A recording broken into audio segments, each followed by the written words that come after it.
Hello, and welcome to FilmSlam Stream's post-film conversation for Team Maryland. My name is Eric Siler. I'm a professor of film, media arts, and communications, as well as moderator for this conversation. We are very pleased to be joined by the director of Team Maryland, Gabrielle Guerrano. Gabrielle grew up in San Diego as the youngest of 7 children, a large Filipino family. He is currently a USC film production senior, and he has a childlike excitement when it comes to making films. Hello, Gabriel, and welcome. Hey Eric, thanks for having me. How are you? I'm doing just well, thank you. It's great to have you as well too. And like Marilyn, you're a fighter as well too. You fought through making this documentary and hours of interviews and hours of footage and so forth. And Yeah, I know you're friends with the family. How did they twist your arm to make this film? Hey, Gabrielle, you're a film student. You got to make this film on us. How did this all happen? it's so funny you say how did they twist my arm because I met them very randomly actually. There was no twisting of any arms because it was kind of like the universe just put us, crossed our paths for us. And just to refresh people's memories, this is a short documentary about a 12-year-old female boxer named Marilyn Gonzalez who loses the Junior Olympics 2018. And I follow her as she tries to come back and be crowned the Junior Olympics 2019 champion. And meeting the family was very serendipitous. I was shooting a short film in Watts back in May 2018. And I didn't know much about Watts at the time, but here I was at the Watts Towers just making something with my friends. And all of a sudden, a man in my peripheral showed up. I was shooting. I was like, okay, who's this guy? And then we called cut, and he kindly walked up to us and said in Spanish, "Hey, I'm Jorge." And I was taking Spanish too at the time, so I got very excited because I wanted to practice. I wanted to practice my Spanish, and I started talking to him, and he basically said, "I see you have a camera. I have a daughter who boxes. Maybe you want to make a video about her sometime." And I said, "Let's talk more later. You can hit me up." And we just kind of parted ways. And then a week after, I received a very long message from his eldest daughter, Araceli. And she basically said, "We don't have much money, but I think my sister's story is very special. And you're more than welcome to come into our house and make a documentary about her if you want." And she said, "I'm sure this is a project you wouldn't regret." And immediately I was just blown away by how I was just so humbled and blown away by her words and how willing she was to have me be part of this process, even though I met her dad so randomly on the street. And that summer, I was talking to Marilyn on the phone and doing phone interviews. And when I came back to Los Angeles, starting my sophomore year at USC, I began filming the family. So that's interesting. So tell me why there are many people who are training to be the Olympics. Everyone has a different story. Why did Marilyn's family feel that her story needed to be told? Yeah, so really, that's a great story, or that's a great question. And I think the reason why I wanted to pursue this story is, I'm not a boxing person at all. I'm not even really athletic. If you look at me, I'm kind of like just skinny, just unintimidating guy. And but it was really the family that inspired me. I like you said, I grew up in a big family, and my experiences fighting with my family, the youngest of 7 kids with a single mom. I truly believe in the power of family and the miracle of second chances. And so when I started talking on the phone with Maryland and understanding how she and her family work together as a unit, I started noticing that they too fight for their second chances. They have, if you watch the film, there are kind of 3 big second chances that kind of bring the film together. It's, ostensibly, it's the second chance of Maryland coming back to the Junior Olympics 2018. It's the second chance of the parents as immigrants coming to America for a better opportunity for their daughters. And then it's the second chance of Marilyn's life as she overcomes the trauma of this medical situation that she faced and her family faced. And through it all, I just realized that they see life as a miracle. They see life as a gift. And this perspective really transcended boxing. It was a perspective that I think anyone can champion. You know, I fought for my second chances. I'm sure everyone, such as yourself, maybe has had moments when faith seemed a little hard to believe that it was a little hard to believe that faith was still there, yet you can push through it and move on. So this was a family I knew that, hey, like I want to champion their story because they are a family that reminds me of my family. And things worked out well in telling the story, because with that approach with second chances, that was a good approach. But were you ever concerned that things would not come together, that you would not have enough compelling information to actually tell a second chance story? Were you concerned about she wasn't going to get the #1 ranking, or something just couldn't go right with different interviews? Tell us about your concerns throughout the process.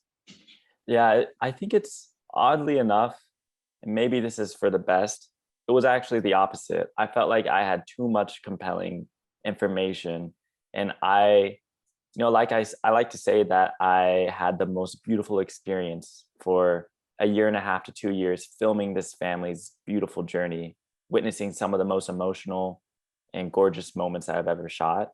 And then I spent a year editing this thing with the worst job in the world to cut it all out and just keep what served the story.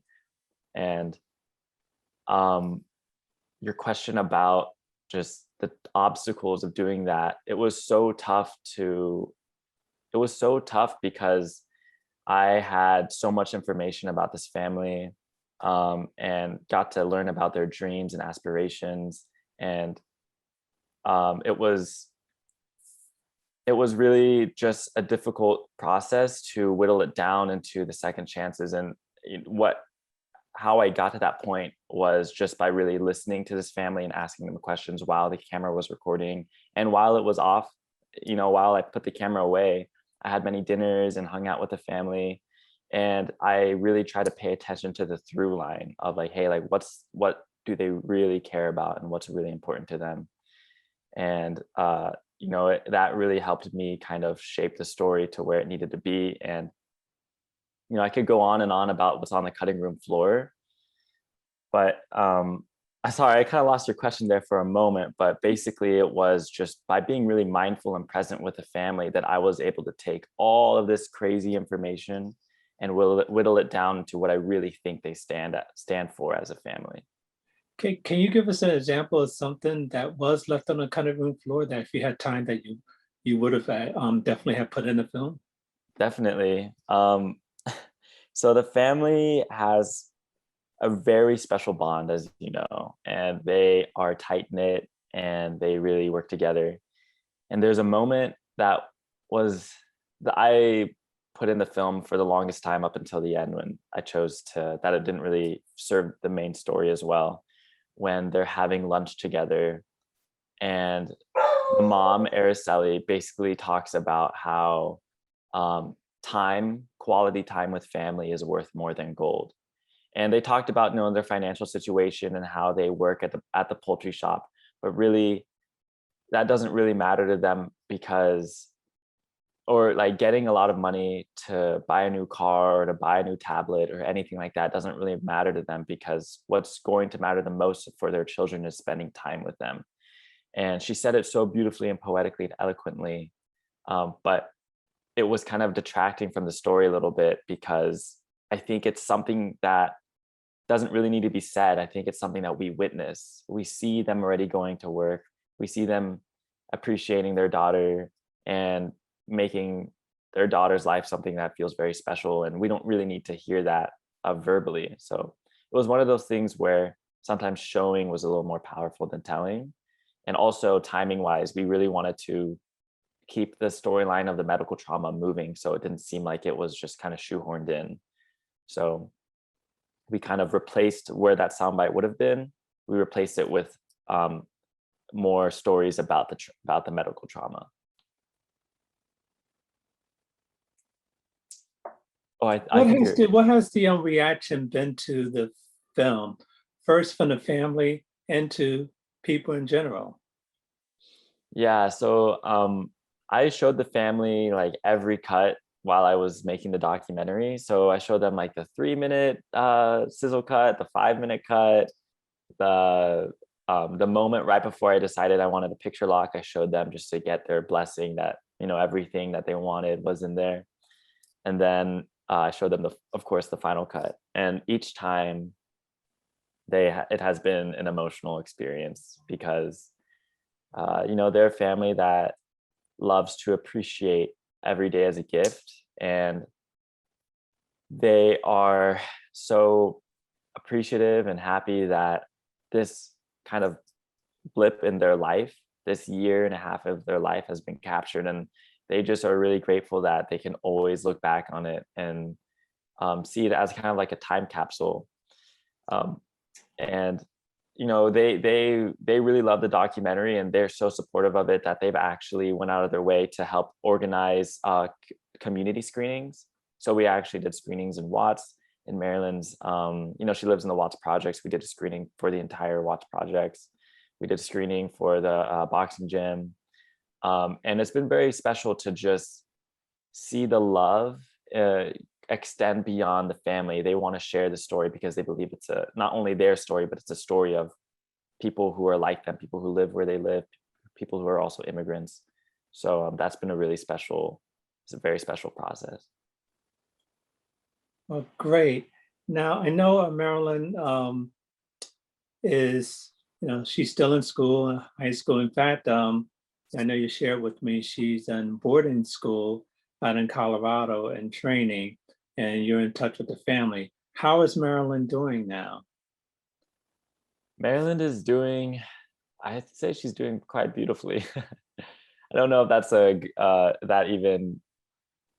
if that is a cop-out response, but she's doing just fine. She's happy. She's, you know, she's a 15-year-old kid who's just doing her best at being her best. And yeah, so she goes to a boarding school in Colorado because of her academic achievements. She got a full ride scholarship.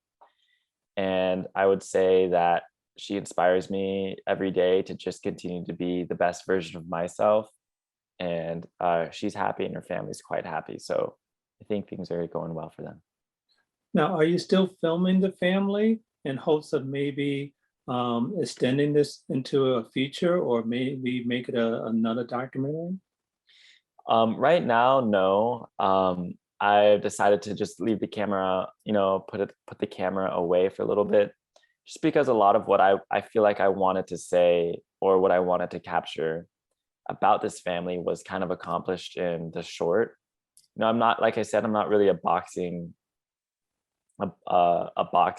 filmmaker, and it's not really about the Junior Olympics for me. It's more about what this family represents and the example they want to set. And so to me, I feel really fulfilled, and the family also feels fulfilled about what we made together. If things line up and it's time to maybe start filming Maryland again, I think, you know, I'm open to it. But for right now, Maryland's just living her life, the family's living theirs, and I'm growing as a person too. So if we happen to come back together and continue working, I'm open to it. But at the moment, I think we are just continuing to live. So as we're coming to the end here, it seems quite obvious why it's called Team Maryland. Why did you choose that name, and what does that name mean to you? Yeah, it's another really good question. The title came just because every boxer has team and then their name. So it's like Team Maryland. I've seen Team Marielle, Team Max, and it was just the perfect starting point because it was something that Maryland literally wore on her sleeve, on her clothing. And then as I continued making the documentary, I realized that the idea and the theme of a team is quite beautiful and poetic because it's really not just Maryland that's fighting in the ring alone. Like in the final fight scene, and we like to show the flashbacks or just the moments when she's in the corner and the corner man is talking to her and like, do this, do this, do this. You know, she said it herself. She doesn't, when she steps in the ring, she steps in with everyone that's coming along with her. So every punch she throws, it's like she's thinking of her family when she does it. She's thinking of her parents that work for her siblings that support her, and her whole community that are there just rooting for her. So Team Maryland is just the perfect title for it because it's her, and it also encapsulates her entire community. Excellent. But Team Maryland could have gotten done without Team Gabrielle. So you have a team behind you too. It took a team to make it. Yeah, your question earlier about the obstacles, it took a whole team to do this, and it took me to really rely on my mentors, my best friends, my mom likes to call it my personal board of trustees to really get it to where it needs to be. And I'm so grateful that in front of the camera, behind the camera, the whole process was just nothing but love and family. So it was a great experience. Great. Before I let you go, there's one question I have to ask about the film. The last fight, the way you edited that, you gave us the impression as if maybe did she win or didn't she win? You chose to do it that way. Why did you choose to do it that way, knowing you probably had footage showing that she won, but you designed it that way? Talk about that for a moment. You are so you're such a good analyzer. That's a really good like perspective. I think like, you know, you've seen a lot of films, so you know in the editing room we have the ability to control what you see and what you don't see. I don't know what the word is, but you're very observant, very smart. I think I wanted this, you know, documentaries are still movies, and I realized through doing this process that they should still kind of play as that. And, you know, you still need an opening that really brings people in. You still need an ending that lands. And I still wanted to add tension so that, you know, you don't know what's going to happen. Also, like, I really truthfully did not know what was going to happen when Maryland stepped in that ring. And it was definitely the hardest fight that I ever saw her do.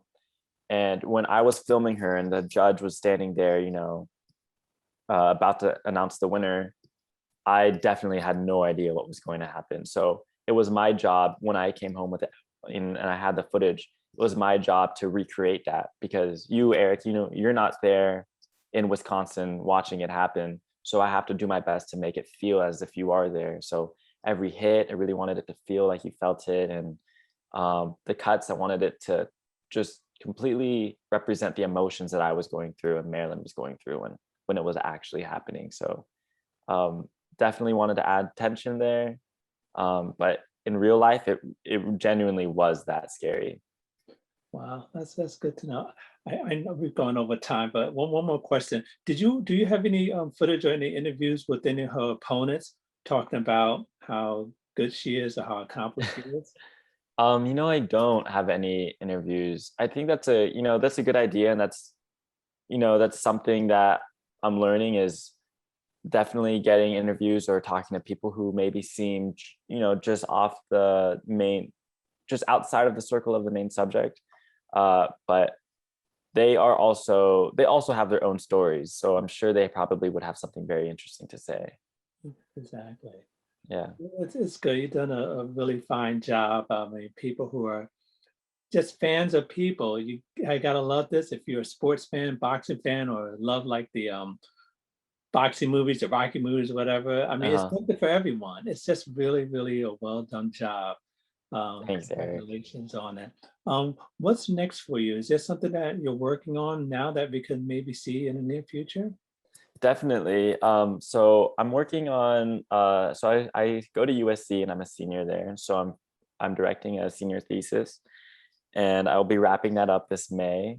But I would say my next biggest project is me, actually, just myself. And I think I learned so much from doing Team Maryland. I've been working on projects.